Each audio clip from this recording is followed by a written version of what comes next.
after the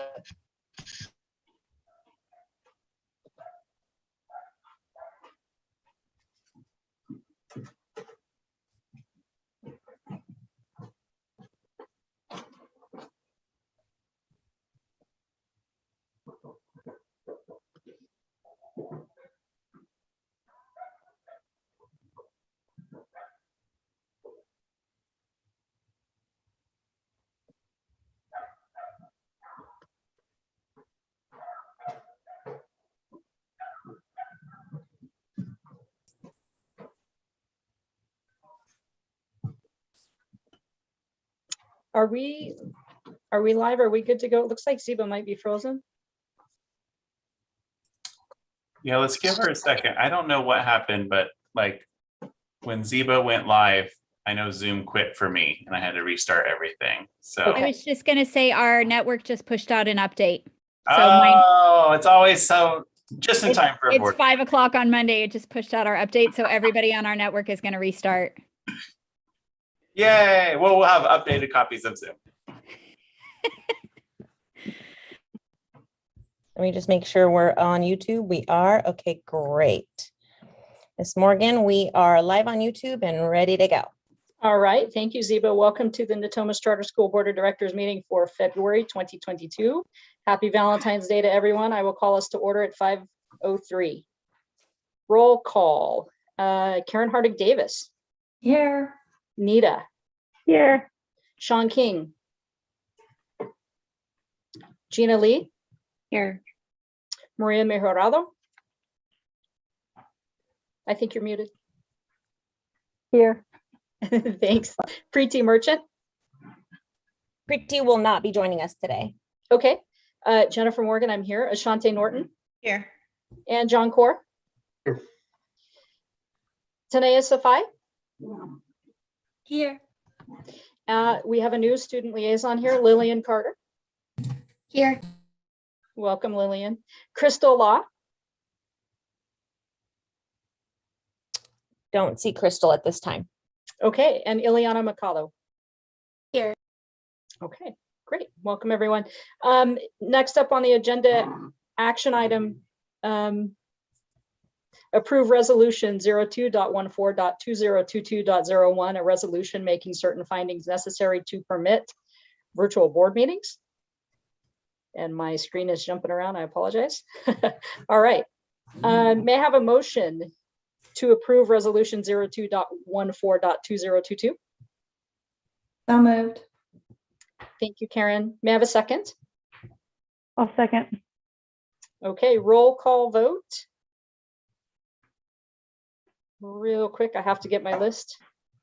And that was Nita for a second, correct? Yes. Thank you. All right, Ashante. Yes. Jennifer, I'm a yes. Preeti is absent. Maria. Yes. Gina Lee. Yes. Mr. King is absent. Nita. Yes. Karen Harding Davis. Yes. Okay. Moving on, we have hearing of the public for items on the closed session agenda. Nothing received on this end. Okay, perfect. I will adjourn us to closed session to consider and or take action upon public employee performance evaluation pursuant to Government Code 54954.2. Administrative Representatives Dr. Joe Wood and Dr. Walt Hanline, Executive Director Evaluation and Employment. I will adjourn us to closed session at 5:06.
Thumbs up if you can hear me okay. Thank you.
Hey, Ziba, is everybody back?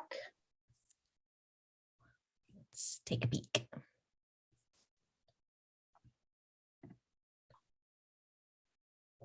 Not quite. Okay.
Ziba, can you hear me? I can. Okay, thank you.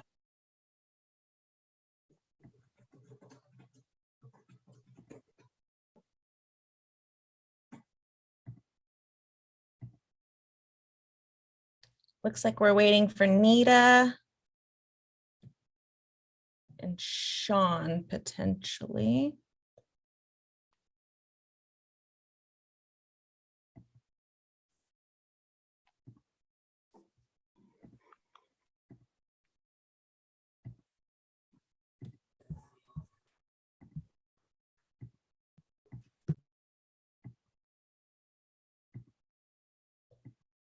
Nita is on.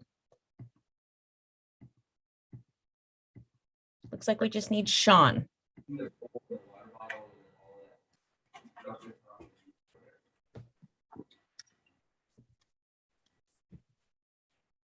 And quick note, Ziba, when we took roll, Sean was not yet here, so. And he just joined right now, so we have everybody. Excellent. Okay. I'm here. All right. Thank you very much, everyone. I will reconvene open session at 6:31. There was no action taken during our closed session. We'll move on to our student information update. Tanaya Safai for leading edge, please.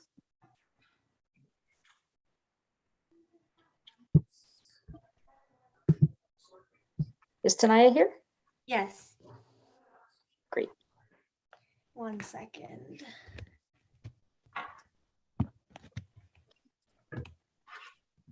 Hi, so for this month's board meeting, for the January 14th board meeting, I wanted to talk to you all about how we had on Jan 17th, we had the Martin Luther King Day off, as well as the 18th off for like teacher and staff day. And then as a school, we decided that all homeroom teachers would read the book A Long Walk to Water. And so all the students collectively are learning about or reading the book A Long Walk to Water. And both the boys and girls 7th and 8th grade basketball teams had their first home game on Jan 25th, and both were victorious. And so far the girls have made it to the semifinals and the boys have played in the playoffs. And the school held like a soccer clinic for the 6th graders on Jan 26th and 7th. And the 6th grade soccer team tryouts were on the 1st and 2nd of February. We had the middle school preview day for STAR and PACT on Jan 28th, and the applications for the school are already out. We had 2 wonderful preview days for our leading edge and PFA programs. They were a big success, and STAR Academy students are really excited about our programs. And as a school, leadership planned Valentine's Grams from the 2nd of February through the 11th of February.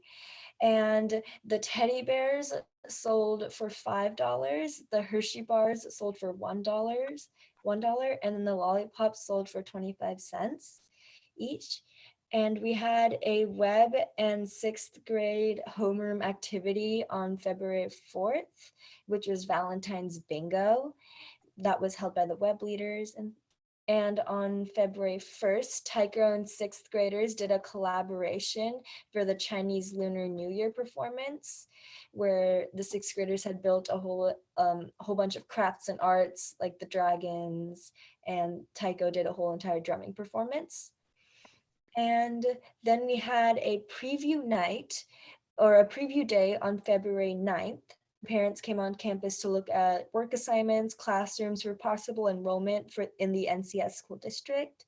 And then we handed out the Valentine's Grams on February 14th today. And Mr. Shane had had a field day planned for leading edge during the homeroom, where the students went out on the field and on the blacktop and played, had some fun for Valentine's Day.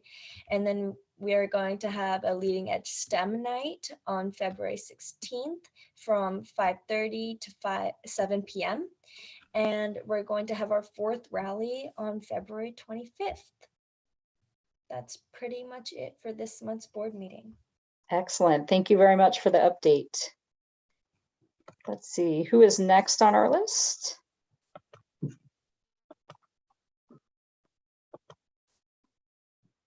Lillian Carter. All right.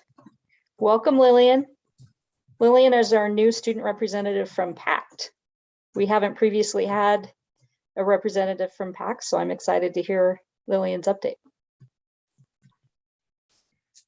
My name is Lily Carter. I am a 7th grader at PACT. I've been a student at PACT since 1st grade. This is my first board meeting report, so I will catch you up on some fun things that have happened this year. In October, the PACT leadership class organized a fun pumpkin joke fall scavenger hunt. In November before Thanksgiving, the PACT leadership class organized a food drive for all the PACT families who wanted to donate. 264 pounds of food was given to the Orangeville Food Bank to hand out in Sacramento County. In December, before winter break, the PACT leadership class organized for the whole school to donate toys to people who cannot get toys for their children. More than 150 toys were donated to the Stanford Settlement Operation Cratchit. What's going on now? We started semester 2 workshops on January 21st, 2022. IRD assessments were taken in January, and 190 students are enrolled in PACT right now.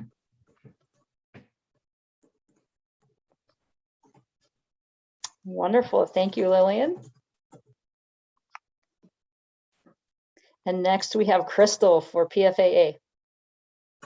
Hi all, happy Valentine's Day to you guys. I wanted to sing you guys a song. Happy Valentine's Day to you. Happy Valentine's Day to you. Happy Valentine's Day, school board. Happy Valentine's Day to you. Thank you guys. Thank you.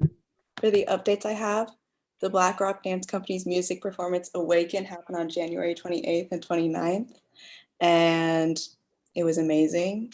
Shout out to Miss LePage and Miss Stripling. Matthew's senior project, Oh Freedom, is an acting honors 2 play, and also was for viewing the week of January 31st. It was also very amazing. And Matthew's senior project actually happened in conjunction with Kyle's senior project, so go seniors. The play has been featured in the Sacramento Bee, which is amazing. Speaking of features in Sacramento from our school, a senior, Christina Barabino, has also been featured in the N magazine. So, boop, boop. Vocal ensemble and cabaret won first place trophy at Folsom Jazz Contest last week.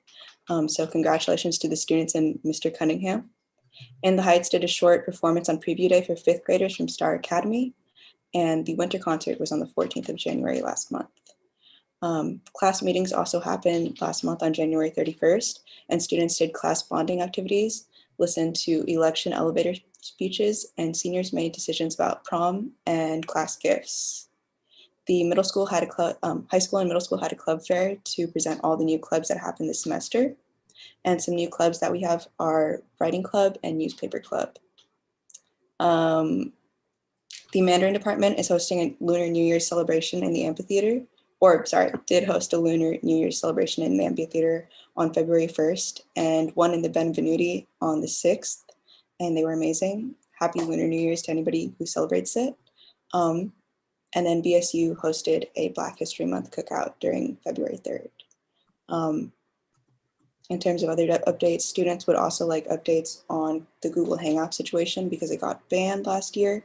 But some students, especially middle schoolers, would like the option to communicate via Google Hangouts because that is their only source of communication. Thank you, guys. All right, thank you, Crystal. Ileana, you're next. Hi, everyone. I hope you're all having a good night and happy Valentine's Day. And to start off this for February, the 2nd through the 4th, we had our monthly grade meetings per usual, like we do every month. This is our monthly check-in at the start of the month for students and teachers, both as we come closer to the end of the year. And we had our Vla Awards ceremony on the 10th from 4 to 5 p.m., which was absolutely amazing. Many students showed up, and every student got an award, got recognition for their achievements and their aspirations that they've had through VLA. And on the 12th, we had our winter formal, which was from 7 to 10 p.m. We had all of our students and attendees that were vaccinated wear a mask at all times and in the amphitheater and gym. And those who were not vaccinated had to wear a mask and had a rapid test before the dance, 24 hours before the dance, and show results upon arrival. Students had to be within dress code and everything, and tickets cost $15. And also guest passes must be signed by Mr. Dobson that students were able to get through Ms. Del Monte. And during the week of formal, we also had our kindness week, which was amazing. The student leadership led most of it, which was absolutely phenomenal. And this week included things like posters around campus, as well as kindness notes for anyone who wanted to share kindness grams or kindness quotes to other people to, spread the week of kindness, as well as Valentine's Day. And we had our kindness grams that were digital ones for free to send out to other students or staff or teachers or whoever they wanted, as well as kindness grams that had a treat attached, which cost $1, and we're able to get through Miss Del Monte. And we also had games on Wednesday and in the quad, along with cookie decorating and everything, as well as chalk art, Jenga, and all of that fun stuff. And we had much more of leadership sending out kindness grams and everything for the upcoming events. And from the 18th to 22nd, we have our President's Day weekend, which is a 4-day weekend, which is also a nice time to rest and catch up on work. And then we had our VLA parent meeting from 4:30 to 5:30 on the 22nd. We have it this month. So those who want to attend are welcome to join and ask questions about VLA. And also just another pickup from where Crystal left off, we did have PFA. We had our preview day, which was a little spontaneous, which is amazing. It turned out to be a great experience for the teachers and students to come in and see VLA and PFA in their regular school day. And it had a ton of people come, which was absolutely amazing to see how we as a school function. So I think that is it for this month, and thank you very much. Thank you, Ileana. Next up, hearing of the public for items not on the agenda.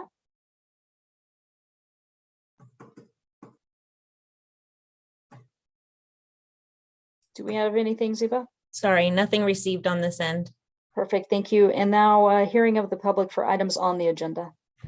Also, nothing received on this end. Okay, thank you. Moving right along, approval for tonight's agenda. Any comments for tonight's agenda? If not, may I have a motion to approve tonight's agenda? I so move. Okay, may I have a second? Second. That was Sean with the second. Yeah. Yes. Thank you, Sean. Okay, Ziba, may I see the roll call list real quick? Sure. Just scroll down. Thank you very much. Okay, Ashante? Yes. All right, Jennifer, I'm a yes. Preeti is absent. Dr. Meharado? Yes. Gina? Yes. Sean? Yes. Nita? Yes. And Karen? Yes. Perfect. Thank you, everybody. Now we have some consent items. Any comments on the consent items?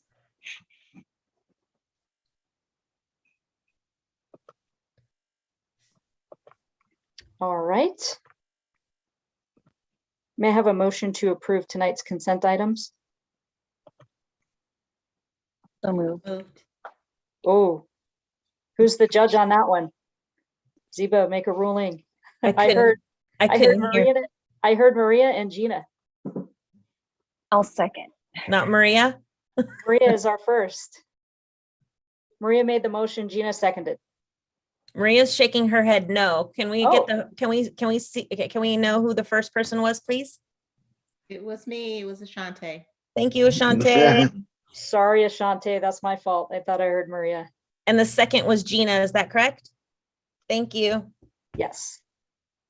All right, roll call vote. Karen, Yes. Nita, Yes. Sean, Yes. Gina, Yes. Maria, Yes. Preeti's absent. Jennifer, I'm a yes. Ashante. Yes. Okay, moving along. We have an action item. Dr. Ellis is here to speak to us about the 2022-23 Comprehensive Safety Plan. Yes, I am. Yes.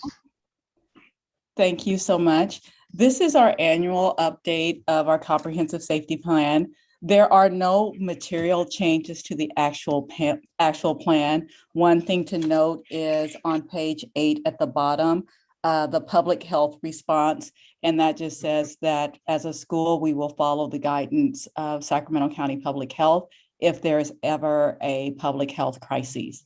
Other than that, there are no other material changes, and I'll be expanding on some of the items during the policy review later in the agenda. Okay, perfect. Any questions for Dr. Ellis? No. All right, may I have a motion to approve the 2022-23 Comprehensive Safety Plan? So moved. That was Karen. Thank you. May I have a second? I'll second. It's Gina. Thank you, Gina. Roll call vote. Ashante. Yes. Jennifer, I'm a yes. Maria, Yes. Gina, Yes. Sean, Yes. Nita, Yes. and Karen. Yes. Excellent. Okay. Moving on, Dr. Ellis, don't go very far away, please. This is our first reading of board policies 5144.1 and 5145.12.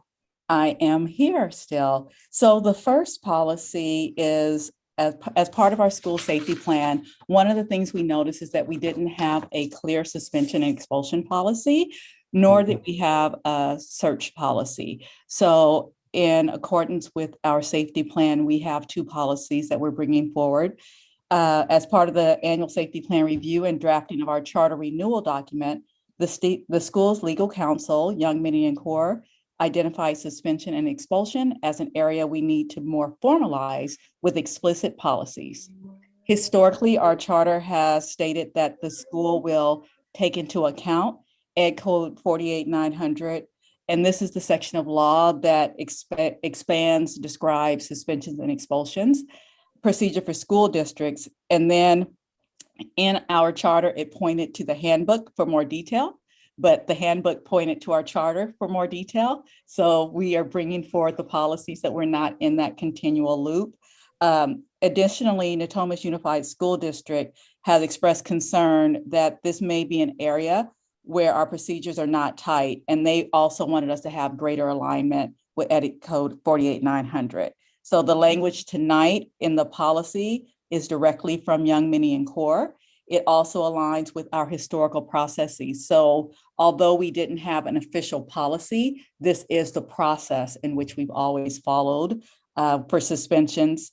Let's see, and this is our first read with approval in March. You'll also note this when we come towards our charter renewal, you will see this exact same language in our charter renewal.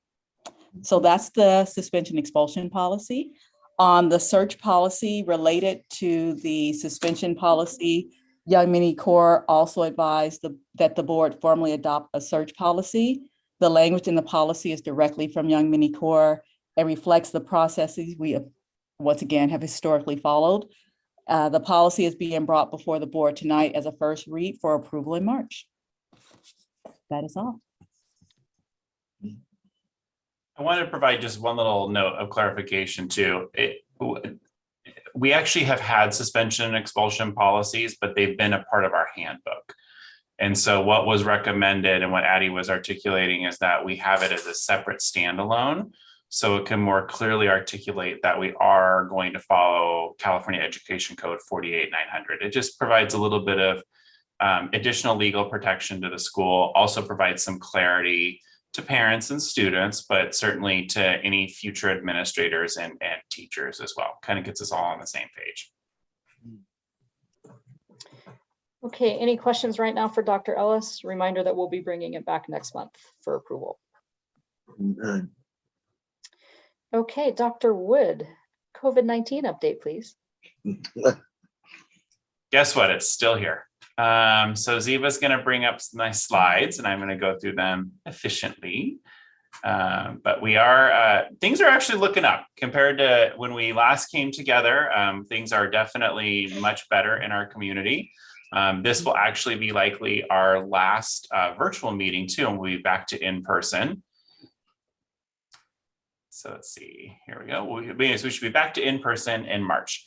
So COVID-19 update. So while there has been a lot going on in regards to COVID, we've actually kept campus operations pretty close to normal. So this is actually what the last month has looked a little bit like on campus. So in the upper left-hand corner, we have our taiko drummers from Leading Edge as part of our Lunar New Year celebrations. Moving over to the right at Star Academy, we had Global School Play Day, which is a nationally, or actually a globally celebrated event, and we had it here on campus. Oh Freedom, which Crystal Law mentioned earlier on, it's Matthew Smith's production, opened as part of Black History Month. That's the picture over to the right. A beautiful play that we had on campus. Lower left, we did hand out some COVID tests. We actually handed out close to 3,000 at-home COVID tests in the month of January. There's a little glimpse of Aziba and I handing them out to all of our very responsible students that were lined up and waiting to take some home.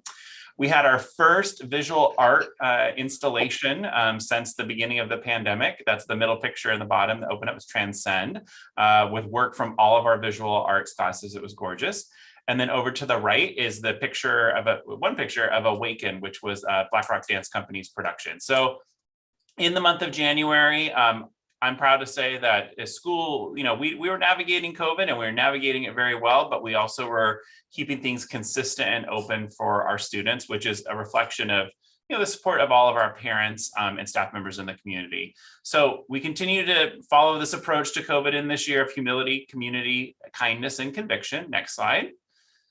As you might have heard a little bit on the news, the case rates went up pretty significantly in the month of January. So we actually went up to almost 240 cases per 100,000 residents, but they started coming down and we're now, latest data is around 63.5. Hospitalizations and deaths are still relatively high, but we have some changes taking place in the public health orders. The biggest one being that indoor masking is no longer required or it's optional for those who are fully vaccinated. And the local public health order requiring virtual public meetings actually ends tomorrow as well. So that's why we should be able to be back together in person in March. Next slide. That, you know, the county-wide case rates, we had a very similar reflection here on campus. So you can see, you know, as we get into late December going through January, our case rate here on campus went up pretty significantly. We've now had, this was as of Sunday, we've had 472 and 55 staff cases since the beginning of the school year. So roughly about 25% of our population, but 78% of those cases were just since January 1st, just to give you a sense of like the whirlwind that we've been navigating. Household is still the primary means of transmission. So a very common story is mom or dad brought it home, maybe from work, and then the students ended up testing positive. And we've done, our community service to public health continues to grow. So we've administered over 5,000 PCR tests so far this year, 750 rapid tests here on campus. And then, as I mentioned, we've sent home over 3,000 at-home tests. So we've been making sure that is, part of our strategy is that everyone has free and accessible testing here on campus. Next slide. So those COVID rates definitely impacted our absenteeism. And in the next item that we're talking a little about enrollment and absenteeism, we saw a significant spike after in mid-January. You can see Star Academy had one day where almost 30% of the students were absent from campus. But we have actually come right back down to fairly normal levels, sort of hovering in the 3 to 5% on most days. But you can see by looking at the independent study numbers on the right, I mean, we're only 6 weeks into the new semester, and we've done almost the same number of independent studies as we did the entire first semester of the school year. So, fortunately, many of our families have been taking advantage of independent study, which has kept kids connected to class. It's also hopefully going to help with our P2 attendance rates, which is partially how we're funded for the school year. Moving on to the next slide. And in terms of vaccination requirements, as we've talked about right now, vaccinate or test is required for all workers on campus. Excuse me. But vaccinations are voluntary for all K-12 students. There's 2 plans we're looking at in the future. Okay. It's not COVID, I promise. All right, so there's 2 plans in the future. First is the governor's plan, which we've talked about before, which would require vaccinations the semester after full FDA approval. But there's actually a new plan in the midst, SB 871 from Senator Pan, which could require student vaccinations as soon as January 1st, and there would be no personal belief or religious exemption. The good news is that since we last talked in January, our vaccination rates have actually gone up fairly significantly. So overall, as an entire school, TK through 12, we're at about 53% of our students are fully vaccinated. When we talked in January, that number was in the 40s, was I think about 10 to 15% lower than it currently is. Our 5 to 11-year-old vaccinated population actually has doubled. We're at 34.63. And our 12-year-olds and up are more significantly higher at 73.18, which, as you can see in the graphs below, is PFAA. PFA has the highest vaccination rate with almost 75% of the students fully vaccinated. So, we keep informing families about these future requirements. And if those future requirements lead towards people not being able to attend in-person instruction, we will definitely let families know. But like our vaccination rates overall are higher than what most other schools are seeing in the region, but we still have some work that we are going to need to do. Next slide. So unless you've been living under a rock, you might have heard that there's some changes ahead in terms of COVID things. So first of all, as a school, we've made some changes to our contact tracing process where we have switched from individual contact tracing, like thinking about who's sitting next to whom, and more providing a blanket notice to everyone that's in a class or everyone that's a part of a sports team or production. This is very similar to how we do notifications for other communicable infections such as lice or strep throat. We have had some changes in masking for extracurricular activities. So for things like sports, theater, dance, vocal performances that are indoors, there is the ability to have masking be optional if the individual participates in weekly testing. So we actually implemented that as part of our dance production, the Awaken dance production, Oh Freedom, the theater production, and then we have 2 student musicals that are in rehearsal right now, a middle school and a high school musical. And so they're rehearsing without masks as long as they participate in weekly testing. And then there have been some changes to universal indoor masking that are as recent as 3 o'clock this afternoon. So starting on February 16th, throughout all of California, masks are optional for fully vaccinated individuals in many indoor locations. Schools are not part of that, though. Schools have a separate public health order.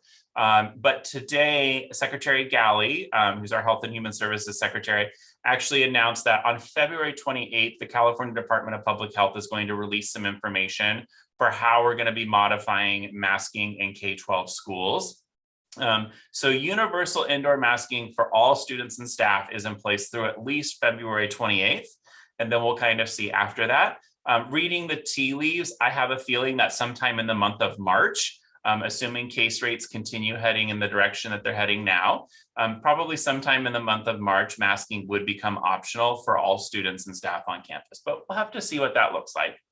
And then there was a new COVID sick leave law that was passed and signed by the governor.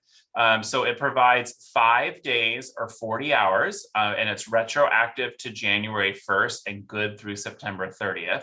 So our business office is actually working on a process right now to go back and adjust anyone's who used sick leave during the month of January and February for a COVID absence. So we have a few changes ahead. And with that, any questions that I can answer? We are COVID pros at this moment in time. So they just need to show like a COVID test for that? For which part? For the 5 days of COVID sick leave? Yes, so they have to have some sort of confirmation of the COVID diagnosis. It could be a test, or if, let's say, they got the diagnosis from a medical provider or something like that. I would say, I'm going to guess without having it right in front of me, 99% of our employees have a positive test result through the school, because our employees have been very, they've been taking part in COVID testing pretty significantly here on campus. Thank you. All right, thank you. Don't go far, Joe. Not going to go far. So the next item that we have here is our enrollment update. So this is our monthly enrollment update. Overall, when you compare our January 31st enrollment with the CBEDS enrollment, you might see a subtle difference here or there, like leading edges off by 1, or, PFAA was down by 8, but all of those spots are actually in the process of being filled at this moment in time if they are not already filled as of today. And as you can see, PACT is actually a little ahead of the game. They're actually, as of January 31st, they're at 188. I think when I looked today, they were at 185. So, but I'm actually going to hand this over to Anita, who's going to talk a little bit about our P1 enrollment and attendance, because it's something that we should just take a moment to celebrate. So Anita. Okay, so I'm going to share my screen here. Hold on, if I can get it going here. Sorry, I did something with my, okay.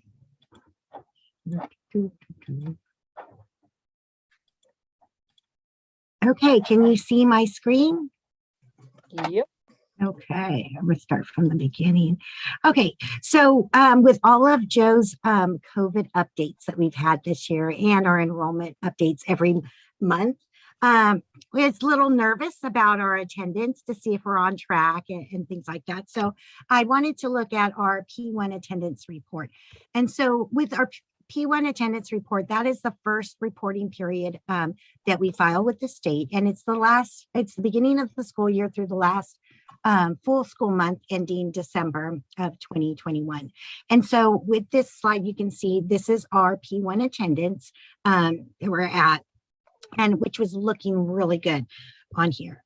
So when we project out P2 right now in the budget, I check our P1, we're usually about 99% of P1 at P2 period. And P2 is the beginning of the school year through the last full school month that ends on or before April 15th. So we budgeted 1,805, and the projection based on P1 is right at 1805.58. So we're right on target. That's a good thing if our patterns hold. And the P1 ratio, attendance ratio to enrollment was at actually 96%. We had budgeted for 95%. So that is a really great thing. And because of that, I wanted to highlight with our short-term independent study that you've heard a lot of numbers and stuff, but with the P1 report, approximately 238,000 of revenue was recovered during that time. And I broke it out by the 3 site-based academies there. And those are in the P1 numbers. So thank you to all the TOSAs, the admin assistants, teachers, administrators, everybody who helped out. That effort was awesome as far as that goes. Now, the non-apportionment codes that were reported as of P1, approximately $19,000 in revenue loss. However, at the time that we're updating our P1 attendance, people were still turning in their assignments. So we have a chance to recoup that between now and our P2 period. Also, the information that Joe shared with you earlier, you know that the month of January, we were really hit hard. And so that is going to, the short-term independent study reporting is going to hit our P2 period. So I think we're going to still be on track for our P1 budget projections, providing that we have the same type of participation and follow through with the short-term independent study assignments on there. So open it up for any questions. So again, thank you again for all the hard work that the staff has been doing on this. It's amazing how much paperwork it is, and it definitely is worth our efforts of all the hard work on there. So thank you, thank you, thank you. And did I stop sharing?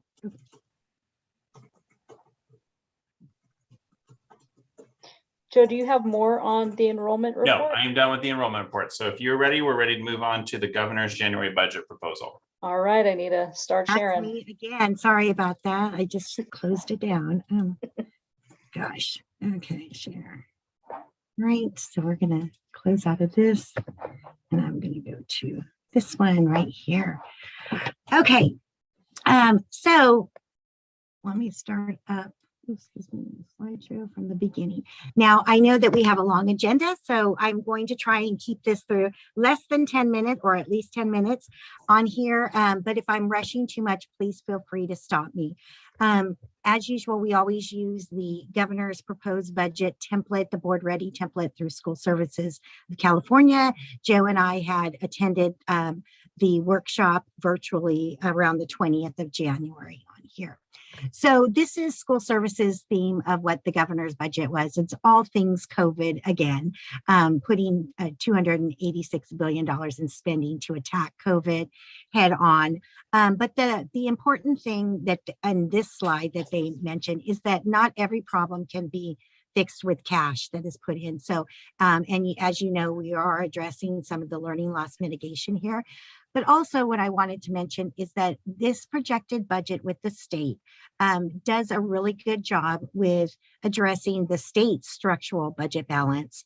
And a lot of the one-time money that they got that they weren't anticipating has been used in future years for one-time type of expenses. They're also projecting to spend down the state's STRS and PERS unfunded liability. So that's a great thing on there. So hopefully if things stay as they are, this budget really kind of brings California back into some solid ground, increasing their stabilization funds and things of that nature. I did want to share with you on this slide regarding the economic outlook and stuff. Our gross domestic product, you can see, is increasing. However, it's just projected by the end of 2023 that we will get up to pre-pandemic levels. And then unemployment is going down. However, in the labor force and stuff, we are still struggling. All schools are struggling, and other businesses for finding and filling open positions. Right now, we have about 10 open positions that we're still trying to fill that have been open for the pretty much all year on that. And then inflation too. That's something that we need to keep an eye on. And this is the chart right here where you can see that in 2021, we're up to about 7% inflation. So with cost of living adjustments, we also have to be mindful about the inflation that's going to offset that. For the educational budget, for Prop 98 next year, it provides $16.1 billion in new revenue for K-14 education. We're in a test 1 year, which is about 38% of the state's total general fund budget. A sizable share of the new funding is proposed for restricted purposes, leaving a few resources to address the inflation costs and the rising pension costs on there. The COLA is projected in this budget to be 5.33%. However, we did hear a rumor from the Legislative Analyst Office is projecting an over 6% COLA, so that's great. So LCFF is going to increase by $70.5 billion. The statewide average for the increase is about $587 per pupil.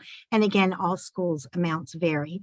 There's also concerns with declining enrollment statewide, which they call the ADA cliff, which you may be hearing about. Rising inflation, as I mentioned again, expanded learning program. This is different than the expanded learning grant that we have in the budget this year. There's $3.4 billion, and it is ideally going to be ongoing funds that we will be talking to you more about in the months to come, really addressing expanding the school year by about 30 days and is well as the amount of time on campus. We're still continuing, the governor is still continuing his childcare and preschool master plan. There's early literacy money for a couple of programs of $700 million, career pathways programs, dual enrollment money, and also educator workforce investments.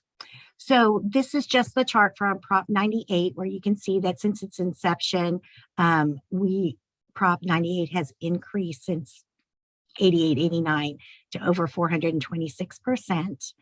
Now, the other key thing to note in this day and age for Prop 98 is that the increase in that share of the money that we get for K-12 and community colleges is not ongoing. A lot of it they're earmarking for one-time purposes. So you can see in this chart right here for next year, overall, 42% of the new money is set aside for categorical type programs, which have strings attached. For the K-12, that's about 40%. So basically 40 cents of every new dollar we get is going to a special program. Here is the Lcf Factors that we have. This is basically applying the 5.33% COLA on top of it, and then adding the grade span adjustments as well, supplemental rates, and then concentration rates. Also, these are some of the planning factors that we are using for our multi-year projection, and we will include these in our second interim budget. But as you can see, for the Department of Finance's planning COLA, right now it does have the 5.33% for next year. And then if you notice the out years, those have increased. They were about 6 months ago in the 2% range. So those have increased as well. We have the STRS and PERS rates, which we'll talk about in more detail, and unemployment rates, which is actually projecting to decrease in 23-24. Okay, so what does that mean for Natomas Charter School? So with our projected ADA for next year of the 1,782.2, we are projecting to get $17.8 million.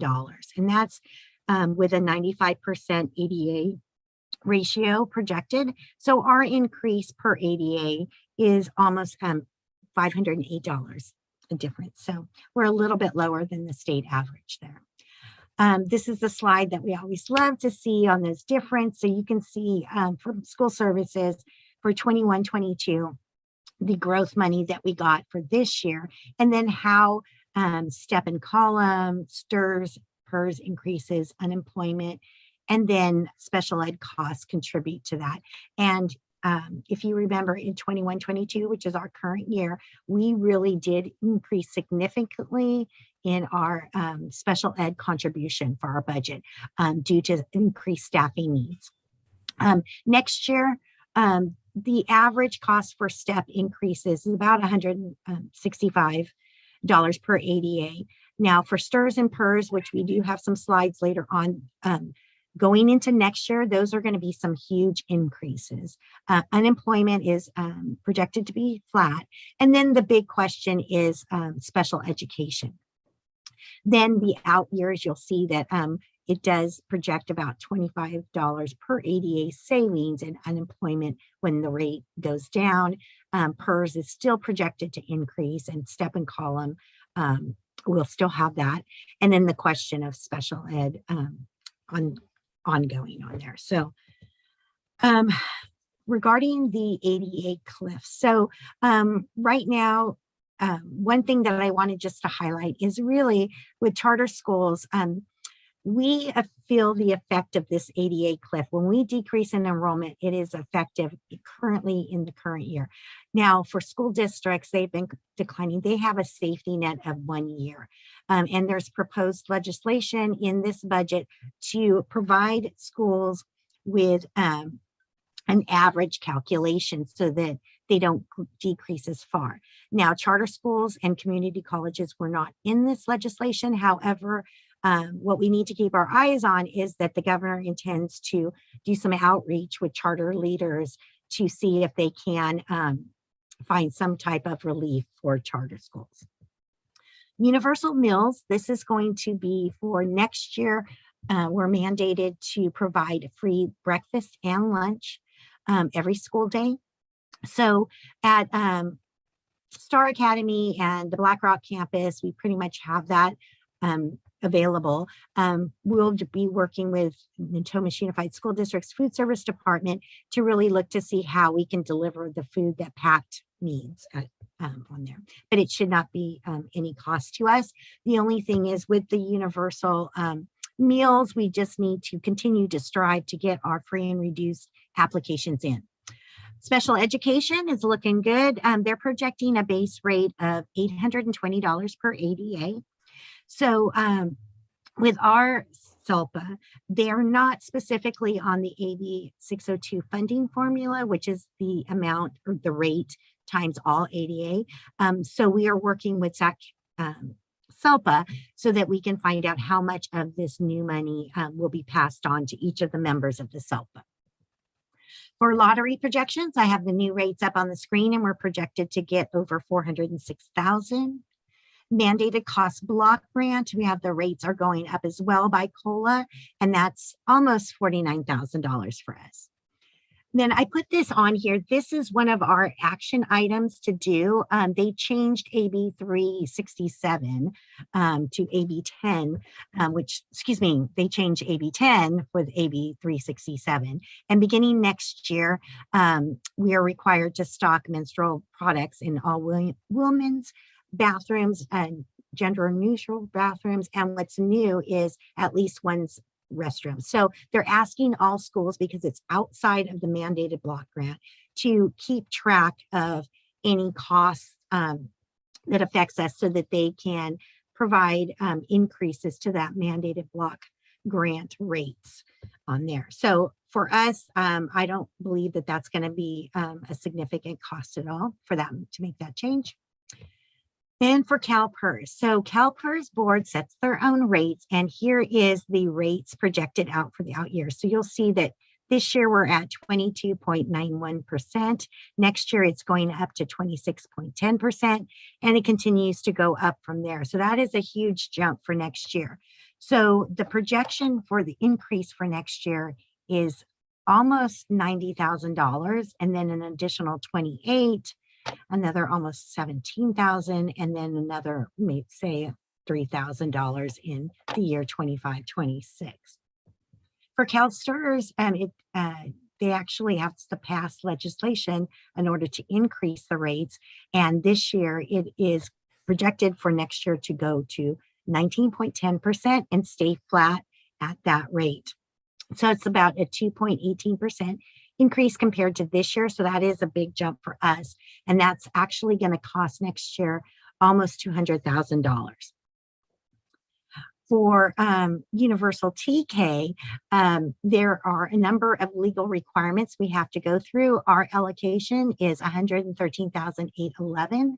And in the upcoming months, Laura Burial is going to be providing you with a presentation. She's been working with administrative staff, including Amy Kaler at our Star Academy, to come up with a plan. We plan to start implementing and using the funds in next school year. For the Lcap and the Lcap supplemental, they've changed the way we do things again, and we are required to post one document in the following order that's on the screen. And Laura is also going to be presenting to you this supplement that we are discussing with you. We need to do that before the end of this month. So I am not going to go into detail on this. She'll have a full presentation for you. The A to G Completion Improvement Grant. This is basically in two parts, and we're required to talk about it at a scheduled board meeting and then at a subsequent meeting, adopt our plan. And Addie is also on the agenda to talk about that. So there's 4 different elements that we need to address. The key thing on that is that our new allocation is projected to be $213,079, and it comes in 2 parts.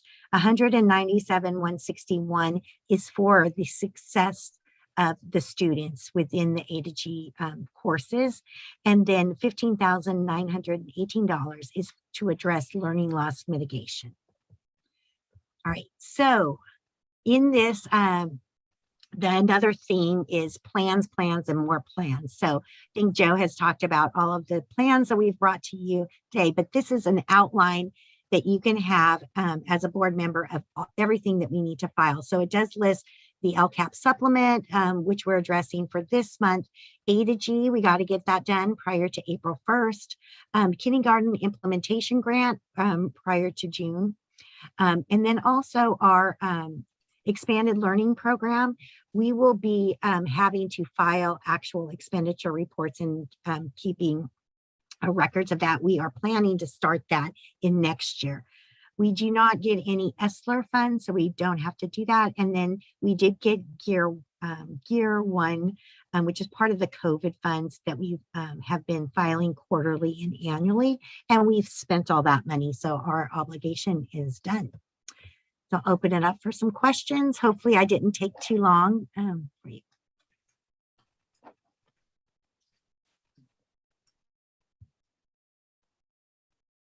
Any questions for Anita?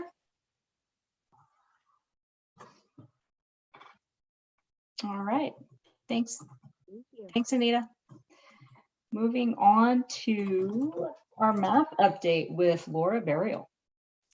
Hello. Also presenting with me will be Courtney Selby, who is our math TOSA. So let me go ahead and share my screen here.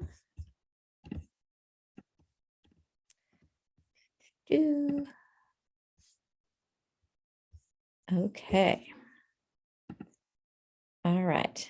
And so can you guys see the screen, the presentation? Awesome. Thank you, Karen. Okay. All right. So let's see. So we are focusing here. I'll go back for a second. Sorry. So we are looking at math because this is one of our areas, our priority areas from our Lcap and in looking at our data. And so we just wanted to give you an update on where we are, what things we've put in place and how that's impacting our students and supporting them.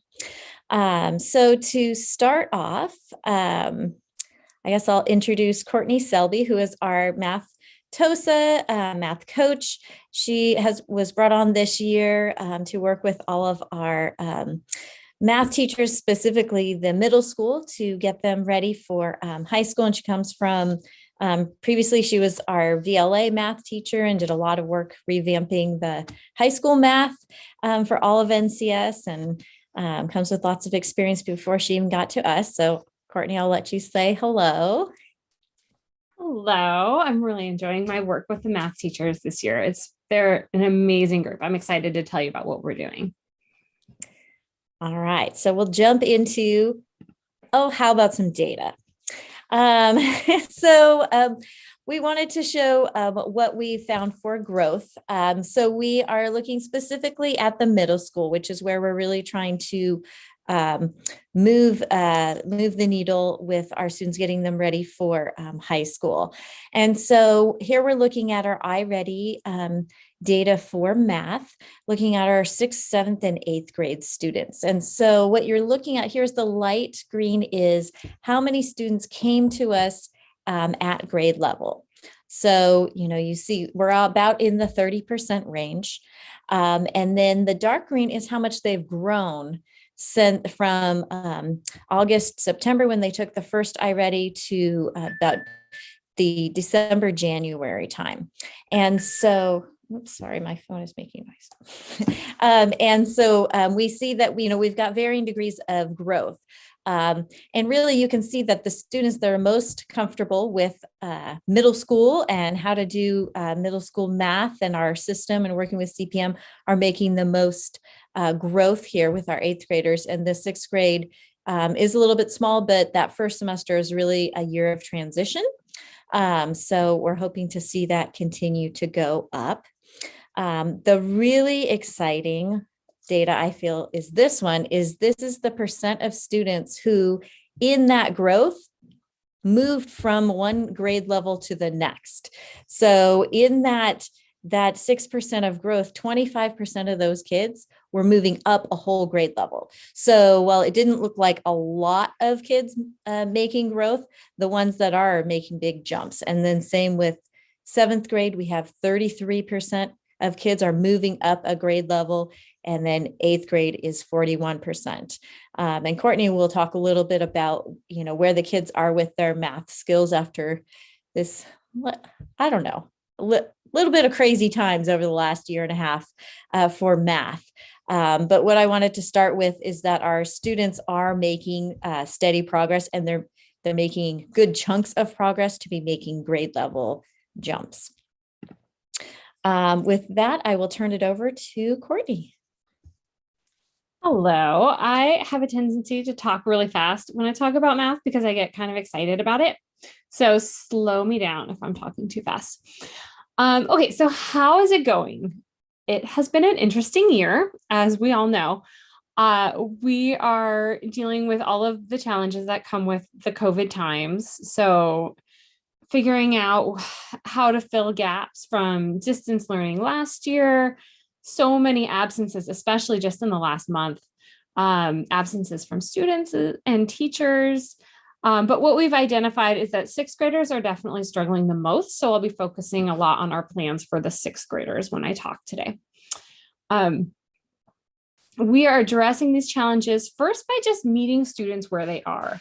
We felt it right away at the beginning of the school year that the 6th graders especially were just, they needed a lot of work. And so we are taking our time and we are making sure that what we are teaching is actually getting across to the students and that they are learning what we are teaching. So we're not rushing the curriculum. We're really focusing on mastery and making sure that they are really learning the 6th grade math and maybe filling in some gaps from 5th grade as well. We are documenting carefully what has been covered and what maybe we aren't going to get to this year. I'll talk about that on the next slide. But we are planning some PD this summer that will hopefully help us to implement the changes that will help these 6th graders out. We are using some accelerated pacing guides in the future. You'll see that on a future slide as well. And we're also using the iReady MyPath lessons, which are adaptive lessons that are given to students based on their diagnostic. And so it really meets, it's our gap filler. So a lot of the topics that they missed, maybe 4th and 5th grade, are addressed by using those MyPath lessons. And then at the high school level, we're using Math Space in a similar way. So next slide, please. Okay, so here's an example of how we're planning to make up for anything that we're not able to directly address this year. So for example, say we don't reach chapters 7, 8, and 9 this year in 6th grade. It fits in, there's so much beautiful recycling back around to topics in the CPM curriculum that it's actually going to be quite easy to pull what we didn't get from 6th grade and plug it right in with the relevant curriculum that we cover in 7th grade. So for example, the rates and operations, if we don't reach that in 6th grade, we can plug it right in here with proportions and expressions, right? Any statistics that we don't get to from chapter 8, we can fit that into the stats unit with our 7th grade class. Okay, and then same thing, volume and percents, we can fit in here in chapter 9. And this actually comes from the accelerated pacing guide that comes with the CPM curriculum. And if we don't get through all of that in their 7th grade year, then we can do something similar in their 8th grade year. So I can move to the next slide.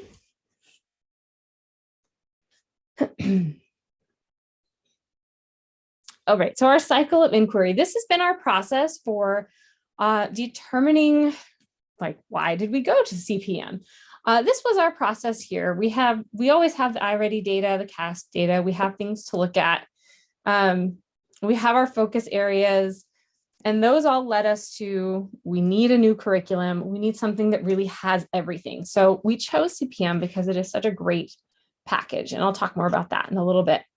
And then the data that Laura showed is helping us to determine where we're going next. And so this is sort of our endless circle of refining our process with our math instruction and with our development of our curriculum. All right, so CPM, I don't know if everyone on the board is familiar with CPM. What I love about it is that it goes actually 6th grade all the way through high school, which is cool because so does PFAA, go from 6th grade all the way to high school. It is rigorous, it is challenging, but it's also super engaging. There's so much group work involved, and it's not just, hey, do this in a group. There is a structure to the group work so that the students know how to work in groups. There's a focus on problem solving skills and using strategies, right? Not just a rote, here's how to do it, just regurgitate the process. They really learn to think about math. And then there's a lot of great resources for both the students and the teachers, which make it just a really accessible curriculum.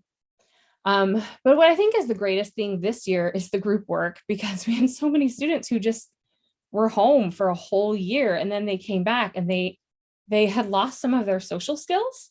So bringing them back in and putting them in this CPM environment and saying, this is how you work in a group, this is how you work with your peers, has been really helpful to students who they missed that whole year of social skills, that social development. And so it's been sort of like a hidden curriculum almost within our math is also the group work. Should we move to the next? All right, so how are we supporting the use of CPM? As much professional development as we can get our hands on, hoping to be in person this summer. For the teachers, of course, we have some wonderful parent volunteers who are helping us to produce the material, because one of the great things about CPM is that there's lots of hands-on activities, but that's also one of the hard parts for teachers because it takes so much time to actually produce those materials. So we're really grateful for our parent volunteers this year. We're meeting in groups as PLC groups. I'm meeting individually with teachers. Just lots of planning is going on. Most of the staff and a few of the admin are going to the CPM conference next week, actually.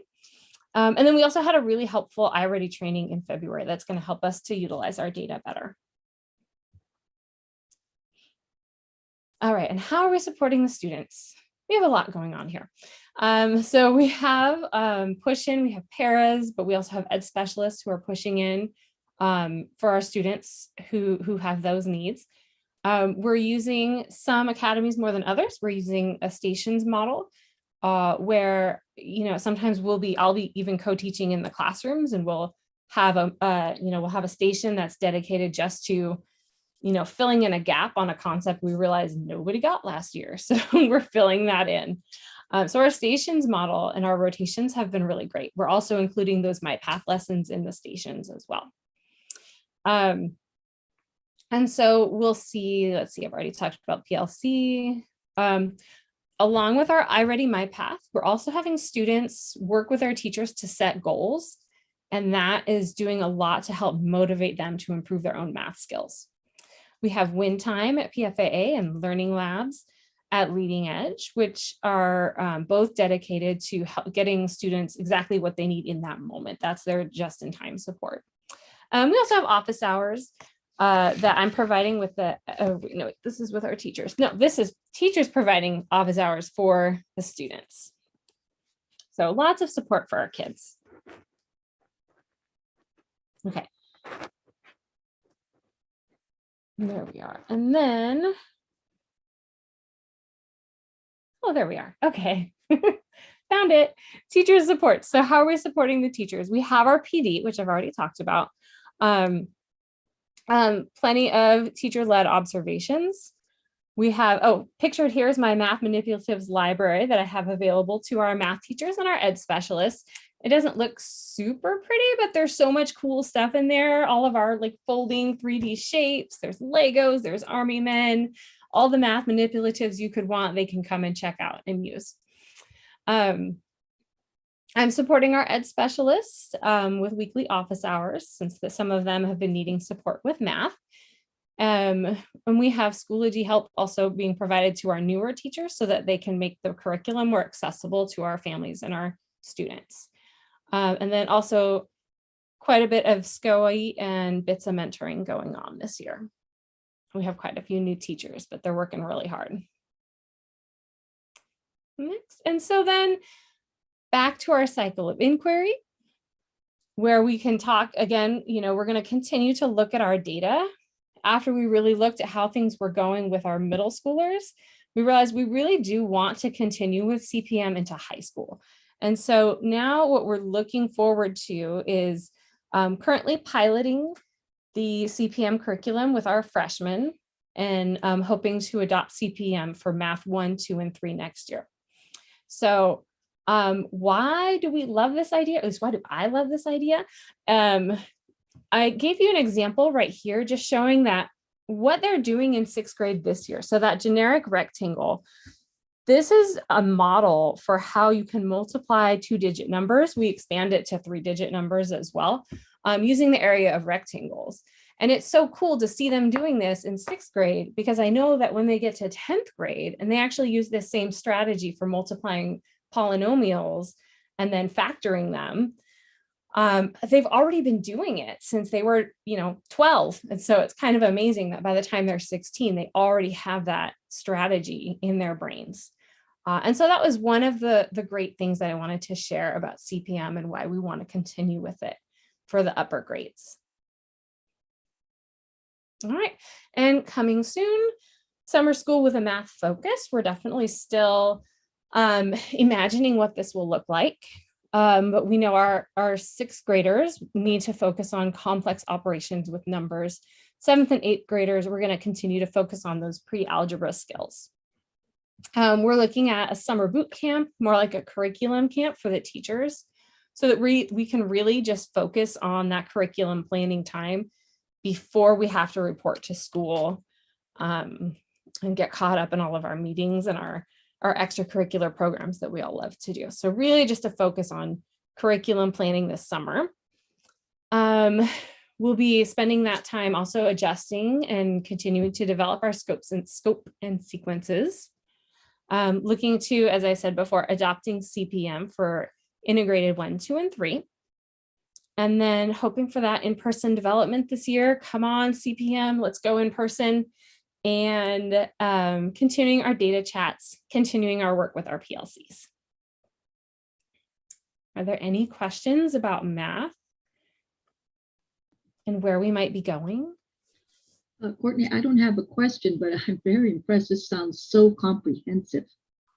Good. We love it. It's going to be so great for the kids. Yeah, thank you for that. And thank you for showing that example you showed too. Sure. It's the thing that strikes me the most when I've been walking through the classrooms just in the last couple of months too. Like you really just see that build. It's going to be in a couple of years, it's just going to be like clockwork for the kids. It's going to be great. Thank you very much. Yeah. Any other questions? All right. Thank you. All right. Thank you, Courtney. Thanks, Laura. Thank you. Laura, supplement to the annual update to the 2021-22 Lcap. Yes. Okay. Okay. Just gotta switch the little Zoom guys in my way here. Okay. All right. Can we see this new presentation? Thank you, Maria. Okay. So welcome to our mid-year Lcap update. This is something you guys have never seen before. Usually we give you an update at the end of the year in June. But this year, special, because there have been so many new things thrown at us, we get to do a mid-year update. So hold on to your hats. Here we go. Oops. Oh my gosh. Okay.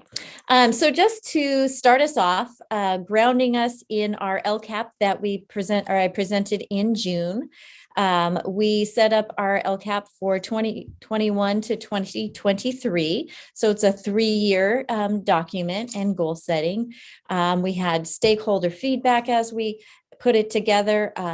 We kept with our same focus areas of reimagining and strengthening teaching and instruction, developing a cohesive culture of innovation and accountability, and expanded organizational capacity. So we kept those same goals, and we were working to put some additional focus and energy into our SEL, our social emotional, our English learners, our dual enrollment, intervention, and credit recovery for our students. So that's our kind of our baseline. We're still moving on that same path.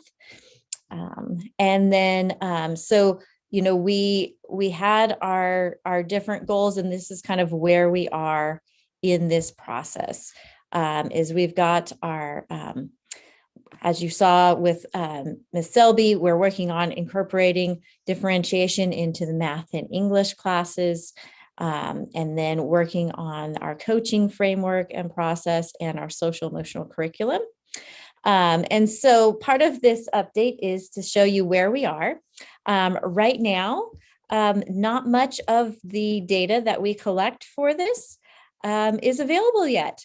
So, you know, we will be looking at CASP assessments, graduate data, and then employee feedback in the survey, which is just coming back in. So we don't have it yet, but we'll have that data for you as normally scheduled in June.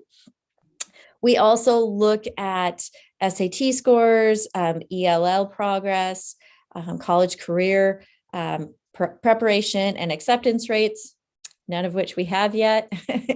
And then that takes us to our second goal, which is developing the cohesive culture of accountability.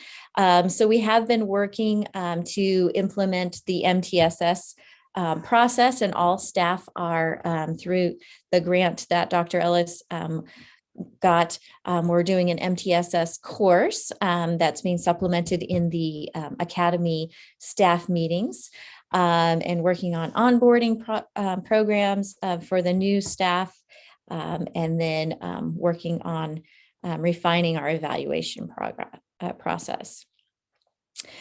For goal 2, the metrics also are not available yet because we're looking at seniors, parent satisfaction, which we are just about to send out the parent survey, I think next week or the following week. student engagement, and my light just turned off.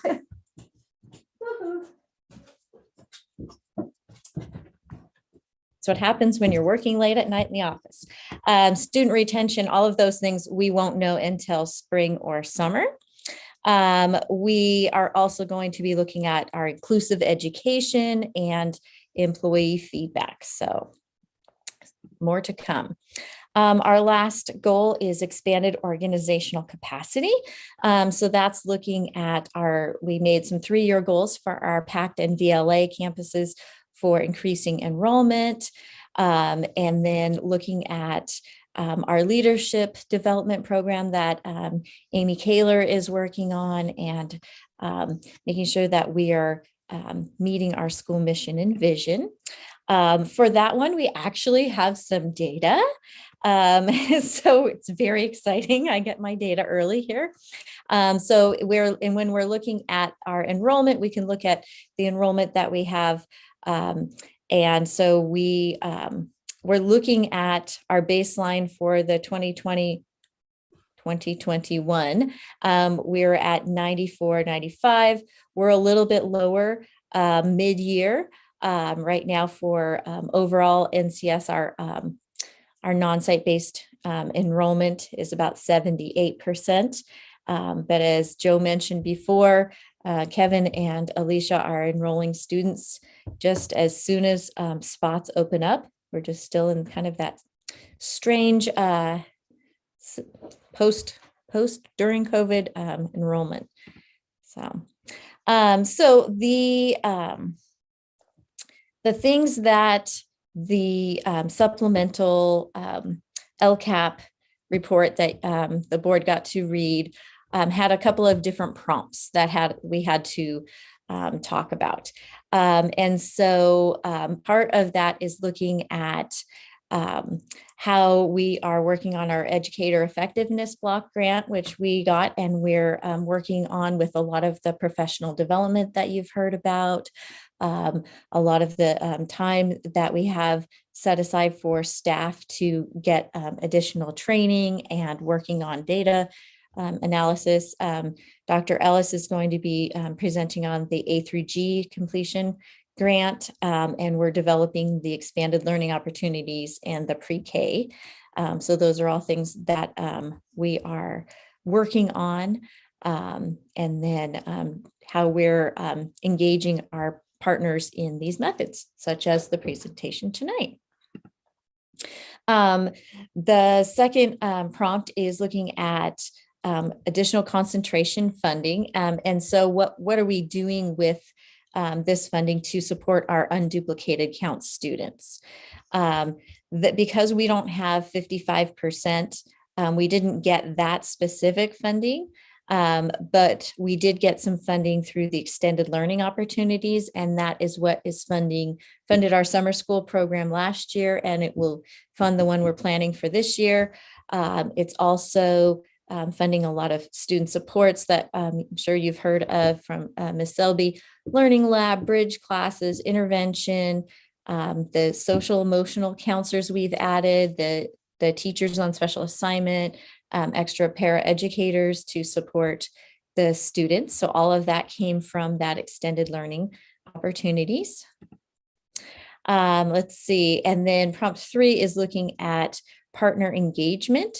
And so how are we working to ensure that we have everyone involved in the process? So working with parents at parent meetings, getting their feedback. I know that's been super successful at the ELAC meetings that I've been running. And then that we are focusing here again on our mathematics, our inclusive education, and our English learners.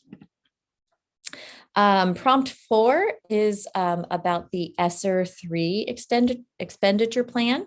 And because we don't participate in those different categorical programs, we actually don't get that money. So that was one area we didn't have to respond to. And then the 5th prompt is looking at our fiscal resources and if we are matching what we've said in our Lcap. We have a lot of successes that we have been funneling those resources into. We are working hard to make sure that we're spending all that money to support our students.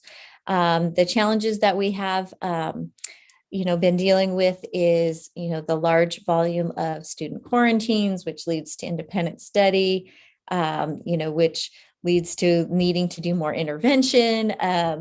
And so we are kind of rolling with the punches and making sure that we're filling in the gaps as necessary. All right, so that is your update, your early update on the LCAP. Does anyone have any questions? Laura, I do. Yeah. Yeah. You mentioned summer 2022. What does that look like in terms of what do you think the summer will look like for offerings for students? So we are in the middle of developing that right now. We're looking at the data.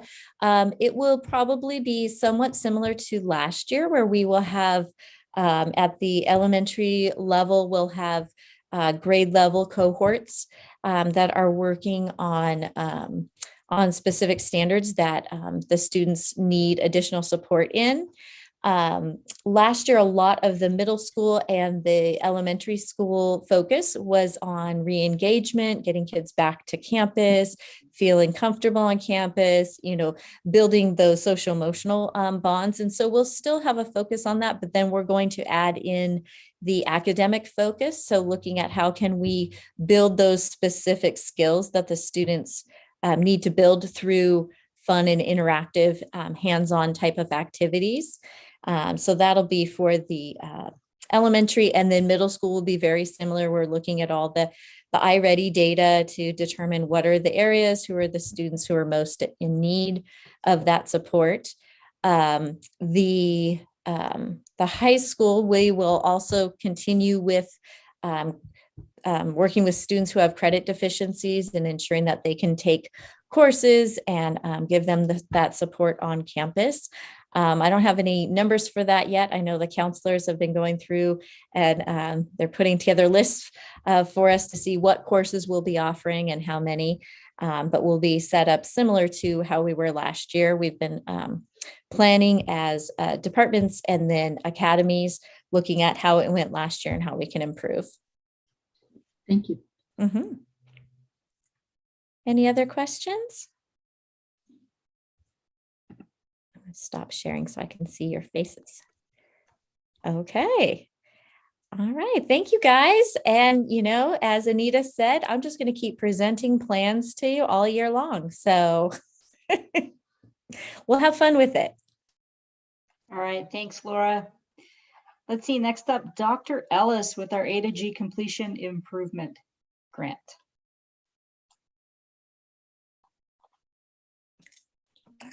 Yes, thank you so much. And thank you, Zeba, for driving the slides for me. This is our A through G completion improvement grant. As Anita had mentioned earlier, we are presenting the plan today and we'll be voting on it next month. So the A through G completion grant, it provides additional support for schools to support primarily their students who fall into the unduplicated count. So those are students who are low income, English learner, foster youth, to ensure that they're graduating with A through G eligibility. Because that percentage of our population is so low, we are looking at how do we serve all of our students. So we go to the next slide. So some of the allowable uses of the A through G grant are for professional development. Some of the things included under professional development include curriculum training, co-teaching training, new course development, to ensure that we have a breadth of opportunities for our students to be A through G eligible.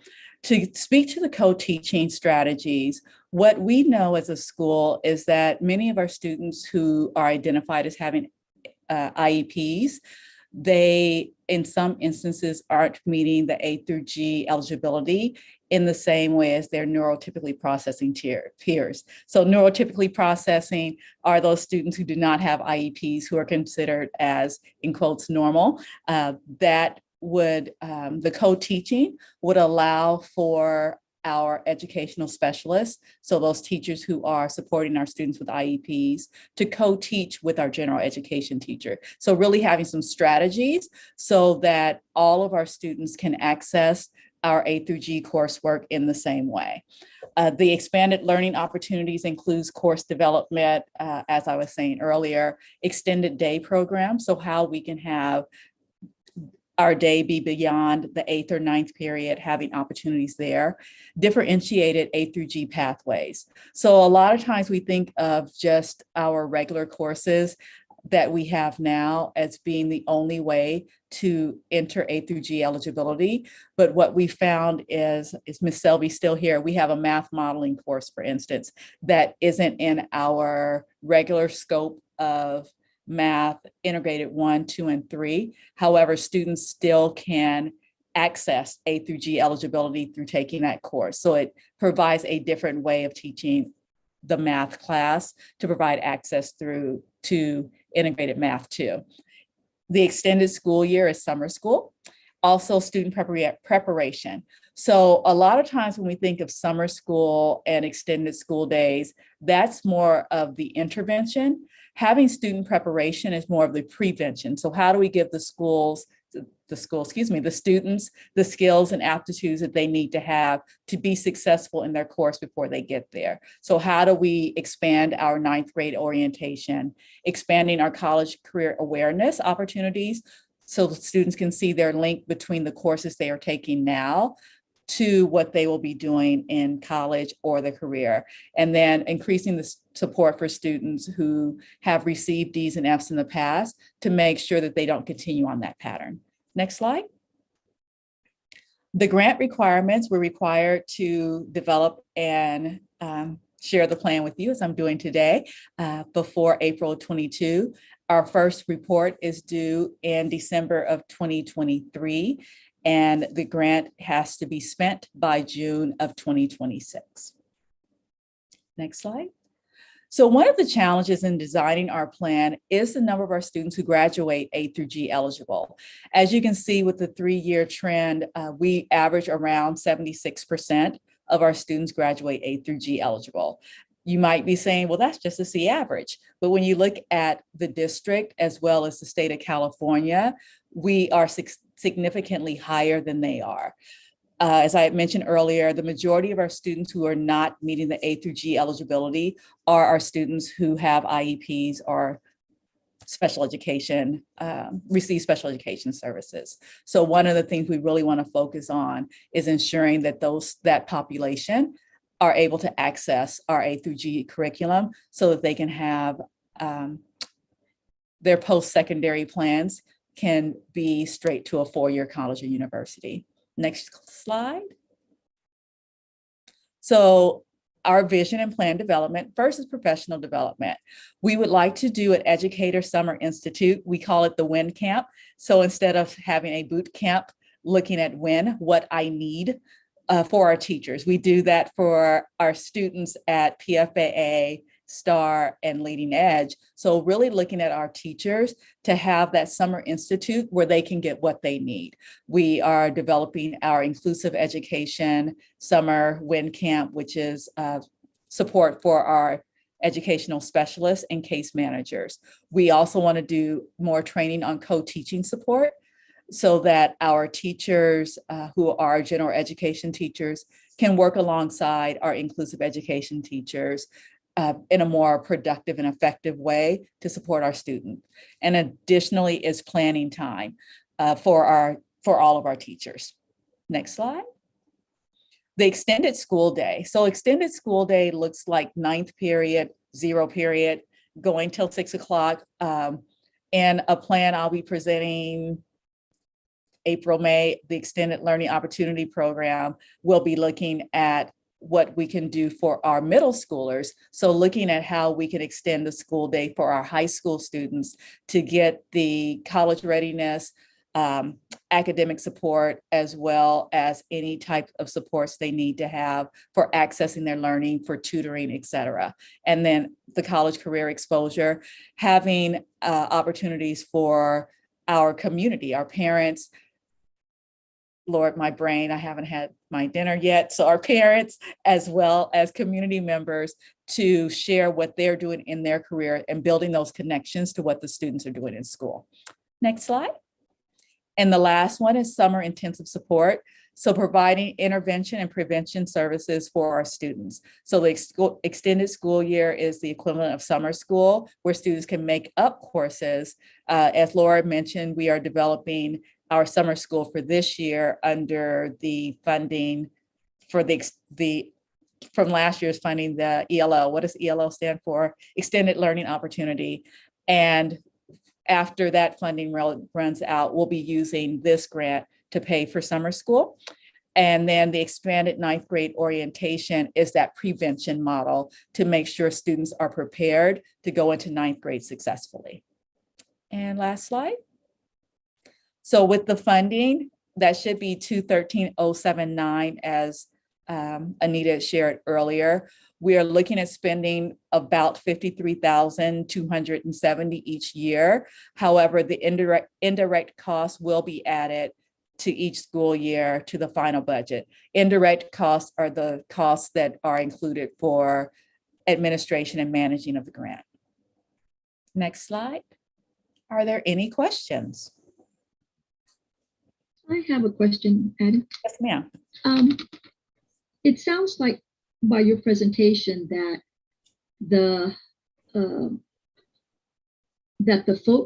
clearly the focus is on special education students, correct? Well, no, ma'am. It's on any of our students who are not achieving A through G eligibility. However, looking at our data, about 76% of our students are A through G eligible at graduation. A lot of our students who are not do have IEPs. Right.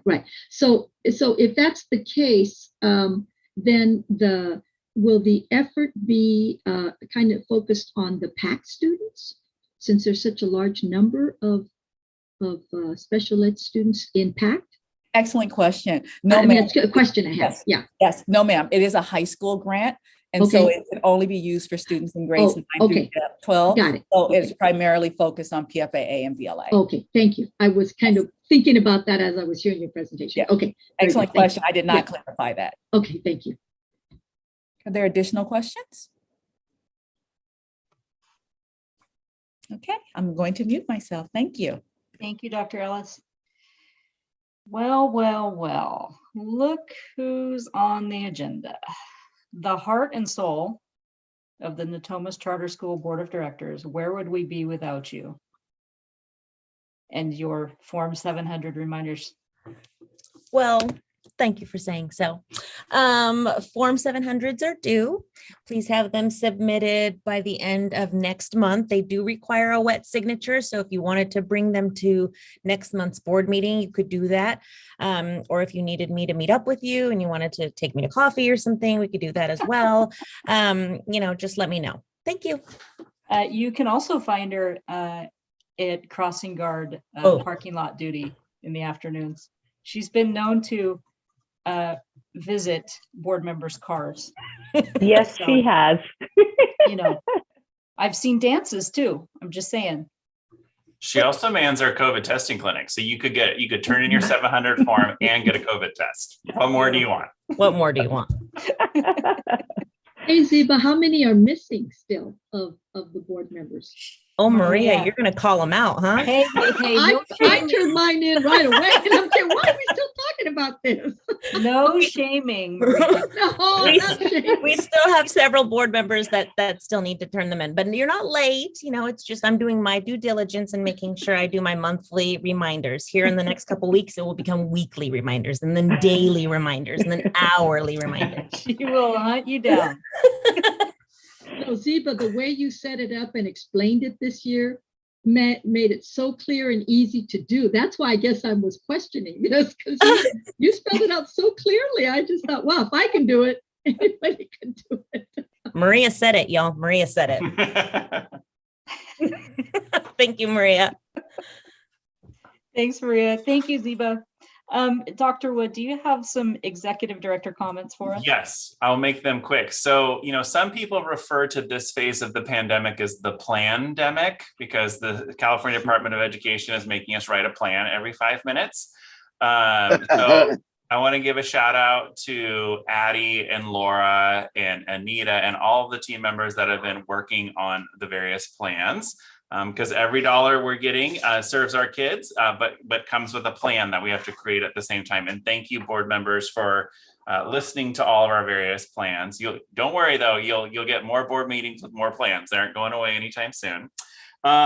Application season closes this Friday at 4 p.m. So if you know anyone who is applying to Natomas Charter School to be considered in the lottery, their online application has to be completed by February 18th at 4 p.m. And then next week they will do their intake meeting or all of those various pieces. Speaking of this February 18th, our President's Day weekend is right around the corner. So we have a 5-day weekend, which we're all very excited about. So thank you, board, for approving a calendar with a 5-day weekend, because I don't think we could have ever estimated how much we would need it at this point in the year. We have a musical opening up in a couple of weeks. So Through the Looking Glass is our next musical. It's a middle school musical. It's opening up on March 3rd. And then way in the future on March 25th is our next high school musical, In the Heights. And as was mentioned earlier in tonight's presentation, we got some glimpses of it at preview day. It's amazing. You better get your tickets ASAP, because I'm not 100% sure it might sell out right away. That's going to be awesome. And then last thing is on Wednesday night is Leading Edge is having STEM night here on campus. So it's an opportunity to come see some of their STEM projects and activities. So we have lots of exciting events going on campus. And I probably forgot of something because I see Laura putting her finger up. Laura, what'd I forget? Poetry Out Loud Yes. in the Library Media Center before the STEM night. Woohoo! It's one of my favorite events. Excellent. So those are all my executive director comments. For the record, I am a huge advocate of the 5-day weekend. So if we want to extend that beyond the educational community, I would support that. I'm happy to write you a letter to your worker, to your supervisor. Thank you. I appreciate it, Joe. Maybe somebody could write a plan for that. Okay. Board of Director comments. We got nothing. All right. Future board agenda items. Going once. Going twice. Going 3 times. It's Valentine's Day. On that note, I will adjourn our meeting. Thank you, everyone, board, staff, students. Stay safe. We will see you in a month. Adjourning the meeting at, let's see, 8:04. Thank you. 8:04. Thank you. Thank you. Bye. Bye, everyone. Good night. Bye.